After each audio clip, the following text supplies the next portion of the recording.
Night has fallen over Dar es Salaam. The streets glisten under rain, but the silence is heavy. Across the city, dim candlelight flickers from alleyways where people have quietly built shrines to those who never came home after election day.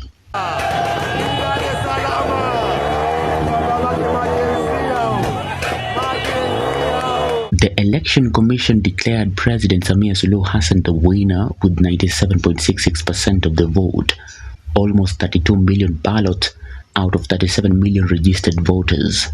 The ruling Chama cha Mapinduzi party swept every constituency, including Zanzibar, where the party claimed an 80% victory, but almost no one believes those numbers.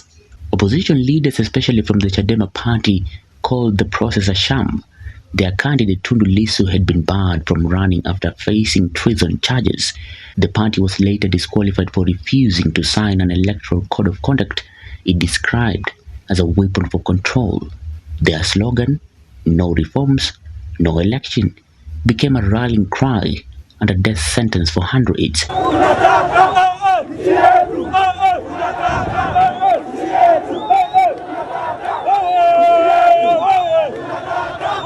Protests erupted on October 29th as polls opened. The internet was cut off across the country and mobile networks went dark.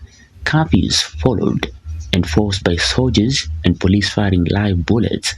By November 4th, Chadema officials reported more than 700 deaths, most from live ammunition, and over 1,000 abductions. Human Rights Watch later confirmed a disturbing pattern of enforced disappearances, with at least 200 missing since 2019. Some witnesses say victims' bodies were burned in cement furnaces during power outages. The UN verified at least 10 deaths, but admitted that access to most areas was blocked by the government. Here is a detailed timeline showing how the chaos unfolded. October 15th, over 100 opposition leaders arrested. October 29th, internet blackout and nationwide protest. November 1st to 4th, 700 dead, 1,000 abducted according to opposition reports. November 3rd, Suluhu sworn in at a half-empty stadium surrounded by soldiers. Naapa kwamba nitakuwa mwaminifu kwa Jamhuri ya Muungano wa Tanzania na kuitumikia kwa moyo wangu wote, na kwamba nitaihifadhi, nitailinda na kuitetea Katiba ya Jamhuri ya Muungano wa Tanzania kwa mujibu wa sheria iliyowekwa. Ewe Mwenyezi Mungu nisaidie. In Nairobi, the East Africa Law Society filed an urgent communication to the International Criminal Court under Article 15 of the Rome Statute.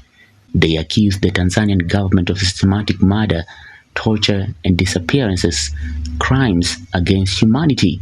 The petition urges ICC prosecutor Karim Khan to open investigations immediately. Across East Africa, outrage has exploded online. The hashtag Arrest Samia Suluhu gathered more than 2 million posts in just 2 days. Many Kenyans condemned what they call a slaughter of innocents, drawing parallel to Kenya's own post-election violence in 2007.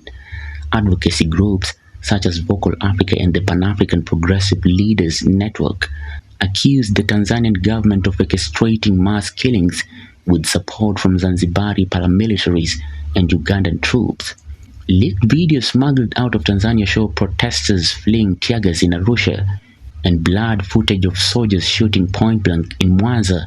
In one audio leak, an officer is heard saying, "No mercy." We first of all must give voice to victims. We must allow them to say what has happened to them. And what they are saying has happened to them is that they've been shot, they've been injured, they've been killed, they've been violated. From even just the footage that we've watched here, you can see that the sites where many of them were injured looked to me, for those of you who are little familiar with Tanzania, they look like very domestic situations. They look like these were attacks that were being perpetrated in people's homes. The African Union congratulated Samia Suluhu on her victory but expressed regret over the loss of life. The United Nations Secretary General voiced deep concern, calling on authorities to end violence and restore civil freedoms. The UK, Canada, and Norway issued a joint statement demanding accountability, citing credible evidence of at least 500 deaths, confirmed through diplomatic sources. In Uganda, President Yoweri Museveni's congratulatory message drew sharp criticism from activists who accused him of endorsing violence while bodies were still being collected from city streets. Tanzanian exiles deported from Uganda say they fear being executed upon return. Meanwhile, in Arusha near the East African Court of Justice, citizens continue to defy curfews to hold candlelight vigils for the dead and missing. Among the faces remembered is student activist Mbise Chaula, who was abducted on October 28th and never seen again. Anybody who tries to legitimize what has happened in Tanzania does not wish Tanzania well, does not wish Africa well. Life in Tanzania has nearly ground to a halt.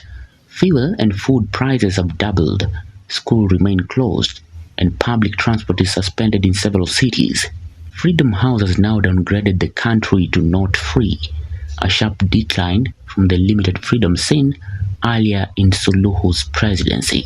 Inside the ruling CCM party, whispers of dissent have begun to surface. Insiders claim the reported 87% voter turnout was inflated, and that even senior party members were shocked by 97% figure. Suluhu's swearing in at Dodoma was marked by an empty stadium and visible public apathy despite massive security appearances. Mimi, Samia Suluhu Hassan, naapa kwamba nitatenda kazi zangu za urais wa Jamhuri ya Muungano wa Tanzania kwa uaminifu na kutimiza wajibu wa kazi hizo kwa bidii na moyo mkunjufu, na kwamba nitawatendea haki watu wote kwa mujibu wa sheria, mila na desturi za Jamhuri ya Muungano wa Tanzania bila woga, upendeleo, huba wala chuki. Ewe Mwenyezi Mungu nisaidie.